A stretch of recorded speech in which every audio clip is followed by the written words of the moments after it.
Hello. हमारे अनुभव के अनुसार ईश्वरीय शक्ति का 3 स्वरूपों में अवतार होता है, जिससे लोग ईश्वर को मानते हैं। संपूर्ण संसार के लोग परमात्मा को मानते हैं।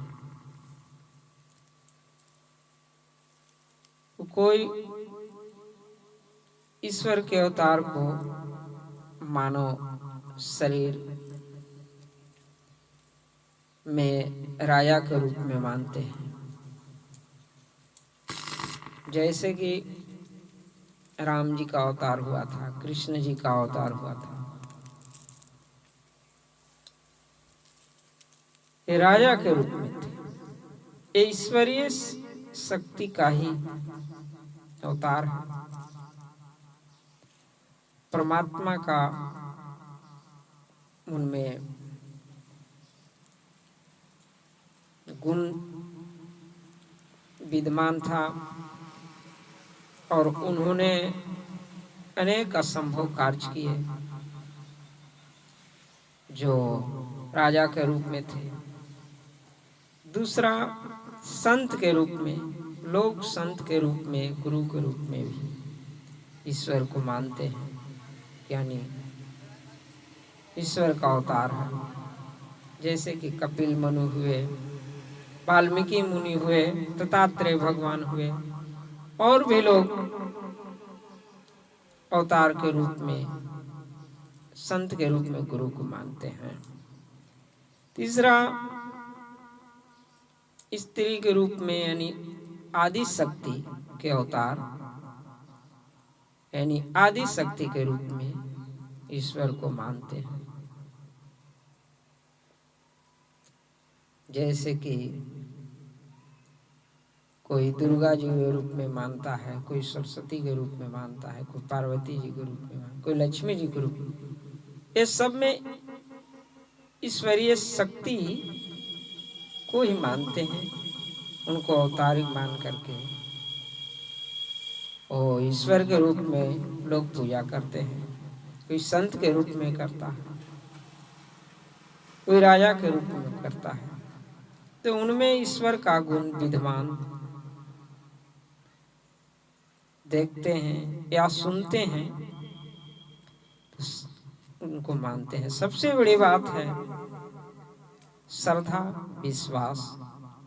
तो यानी संसार के सभी लोगों को ये तीन स्वरूपों में ही विश्वास होता है। चाहे जिस नाम से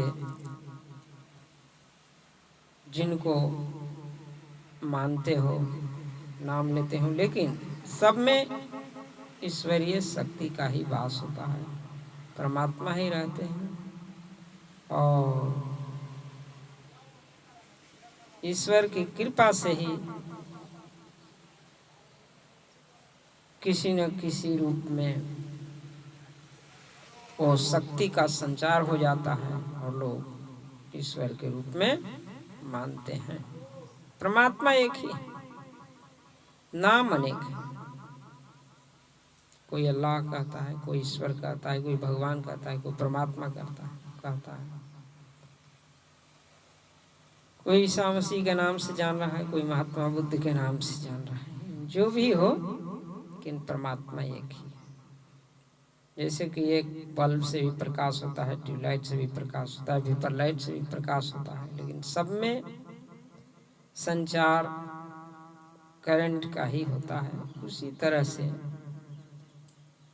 जिसको जिसमें श्रद्धा विश्वास होता है, उसी के अनुसार ईश्वर का कृपा होता है और उसमें परमात्मा शक्ति का ही संचार होता है। चाहे आप जिस रूप में मानो, किसी को किसी भी दूसरे के श्रद्धा विश्वास में खंडन नहीं करना चाहिए। जो दोष दिखाता है